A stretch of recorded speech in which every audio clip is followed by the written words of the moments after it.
여느 때와 다름없이 잠자리에 들 준비를 하고 있던 40대 부부의 집에 불청객이 들이닥친 건 자정을 넘긴 늦은 밤이었습니다.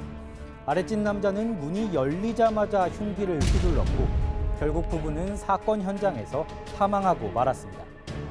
지난해 층간소음으로 인한 민원 신고는 역대 최고치를 기록했습니다. 누구든 피해자도 또 가해자도 될 수 있는 층간소음 문제. 실질적인 대책이 필요하다는 목소리가 커지고 있습니다.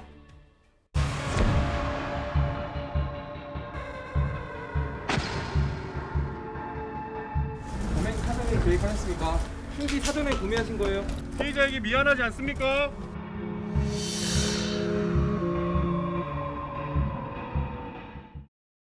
네, 너무 끔찍한 사건입니다. 일가족 6명 가운데서 부모 둘은 사망하고 또 조부모 둘은 지금 중상을 입은 상태인데 어떻게 된 건가요?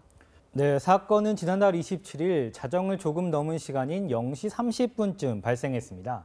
전남 여수에서 30대 남성 정모 씨가 아파트 위층 이웃을 찾아가 흉기를 휘두른 건데요. 무차별적인 흉기 난동에 40대 부부가 사망하고 60대인 할아버지 할머니도 중상을 입었습니다. 네.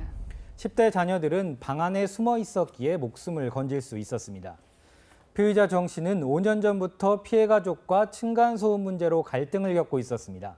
3개월 전 흉기를 미리 준비했고 현관문이 열리자마자 흉기를 휘둘렀다는 점에서 경찰은 계획범죄의 무게를 두고 수사하고 있습니다. 네, 아이들 충격이 정말 심할 것 같은데 다른 이웃들 증언을 보니까 층간소음이 그렇게 심했던 건 아니라고 하던데요. 예, 층간소음으로 인해서 잔혹한 범죄까지 저지를 정도면 갈등의 골이 좀 깊었다고 볼 수 있었을 텐데요. 예. 정작 다른 이웃들과 피해자의 지인은 정 씨가 작은 소음에도 민감하게 반응했다고 말하고 있습니다. 직접 들어보시죠. 할머니 할아버지가 엄청 신경 쓰고 다니려 하더라고요. 하도 그랬다니까. 조금만 걸어가도 전화하고 엄청 예민하시고 남들한테 한 번도 흩어지 않았고 그 둘이 욕을 한 적도 없어요.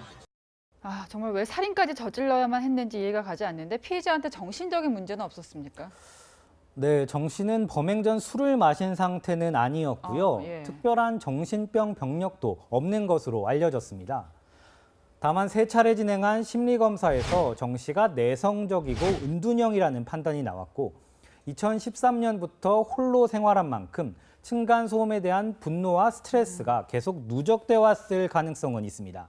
범행의 주된 원인이 층간소음인지 아니면 정 씨의 정신적인 문제인지는 아직 명확하게 밝혀지지 않았지만 층간소음을 빌미로 범행을 저지른 것은 분명해 보입니다. 예. 네, 아무리 그래도 살인을 정당할 수는 없지만 층간소음이 빌미가 된 그 사건이 계속 발생하고 있죠. 심각한 사회 문제가 된 것 같은데요.